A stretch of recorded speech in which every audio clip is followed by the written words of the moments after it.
Bismillahirrahmanirrahim. Assalamualaikum warahmatullahi wabarakatuh.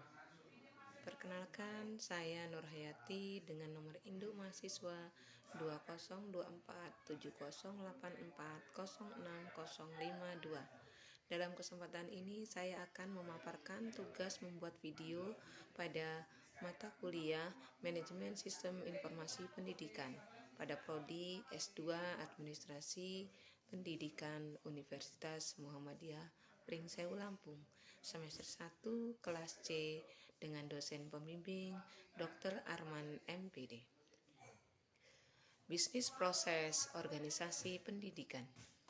Proses bisnis adalah serangkaian aktivitas yang dirancang untuk mencapai tujuan tertentu. Dalam proses-proses ini ada beberapa contoh, diantaranya manajemen pendaftaran siswa. Setiap lembaga pendidikan diharapkan mempunyai manajemen dalam penerimaan siswa, di mana itu dapat merekrut atau menarik perhatian siswa untuk mendaftar pada sekolah tersebut. Yang kedua, penjadwalan. Penjadwalan yang dibuat secara sistematis juga merupakan hal yang bisa dilakukan untuk mencapai tujuan. Yang ketiga, pengelolaan akademik, dan yang keempat, keuangan. Keempat hal tadi adalah contoh proses bisnis dalam dunia pendidikan. Kemudian, bagaimanakah organisasi dapat meningkatkan kinerja melalui rekayasa ulang dalam proses bisnis? Dalam proses bisnis ini, untuk meningkatkan kinerjanya, langkah-langkahnya yang bisa ditempuh, yang pertama, kita harus menganalisis prosesnya. Jadi sebelum kita membuat suatu program ataupun bisnis yang akan dimanfaatkan dalam dunia pendidikan, yang pertama kita analisis dulu apa sih peluang yang kiranya bisa menjadi peluang-peluang bisnis untuk meningkatkan kinerja. Yang kedua, perancangan bisnis baru. Bisnis baru yang kiranya ada peluang-peluang pun harus dirancang. Kemudian setelah dianalisis, dirancang, langkah berikutnya kita laksanakan. Jadi apa yang sudah kita analisis tadi, yang sudah kita buat rancangannya, kemudian kita implementasikan, kita laksanakan sesuai dengan rencana tadi. Setelah dilaksanakan, otomatis hasilnya itu perlu kita pantau atau evaluasi untuk mengetahui berhasil atau tidaknya kegiatan tersebut. Nah, bila nanti hal tersebut tidak berhasil, maka itu setelah kita evaluasi, kita pantau, maka kita perlu melakukan re-engineering atau kita tata ulang atau kita buat kembali rencana baru yang akan lebih baik dari sebelumnya. Karena apa? Setiap sekolah atau organisasi sekolah itu mempunyai berbagai tekanan bisnis yang datang dari persaingan yang begitu ketat. Kemudian di dunia sekarang ini masyarakat yang mengalami berbagai perbedaan elemennya, kemudian semakin berkembangnya era teknologi yang semakin cepat ini, itu merupakan persaingan dalam organisasi sekolah yang akan memaksa setiap organisasi sekolah itu untuk selalu terus beradaptasi ataupun menyesuaikan diri sehingga tidak terlindas atau tergilas. Dan sekolah itu juga harus selain beradaptasi, diharapkan juga dapat berinovasi untuk kemajuan atau peningkatan kinerjanya. Nah, tekanan informasi ini bisa menjadi alat yang ampuh dalam mendukung respon organisasi terhadap tekanan bisnis.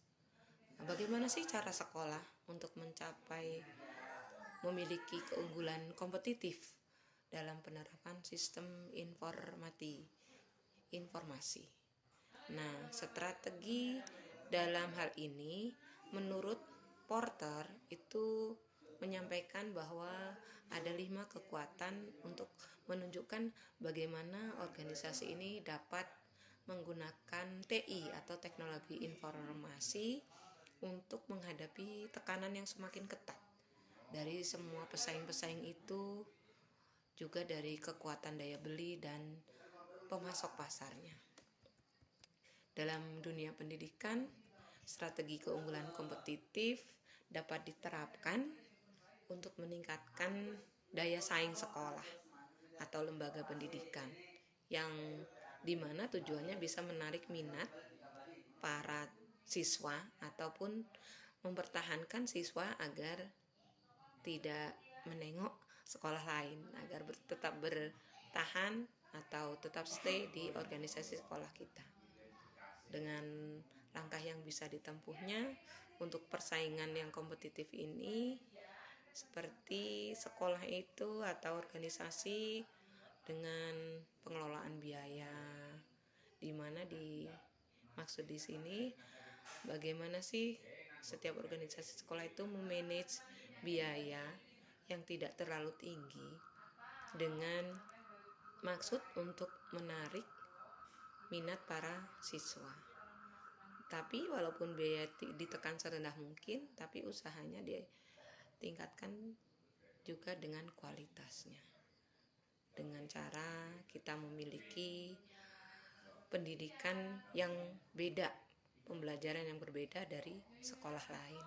Selain itu, kita juga harus memiliki strategi yang bagus agar dapat bersaing dalam dunia tekanan yang saat ini. Inovasi juga dalam pendidikan itu menjadi langkah yang utama. Selain itu, juga memiliki kemitraan atau kerjasama baik dengan stakeholder.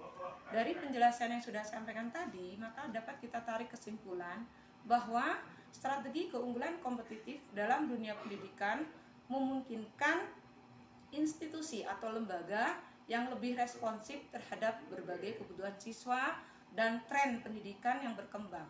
Dengan menerapkan strategi yang tepat, sekolah atau lembaga pendidikan yang lain dapat memperkuat posisi mereka dalam pasar pendidikan yang kompetitif, yang berdaya saing tinggi dengan meningkatkan kualitas pembelajaran, memberikan nilai tambahan yang signifikan bagi siswa, dan membuat komunitas pendidikan secara keseluruhan. Demikian tugas video dari saya. Terima kasih. Wassalamualaikum warahmatullahi wabarakatuh.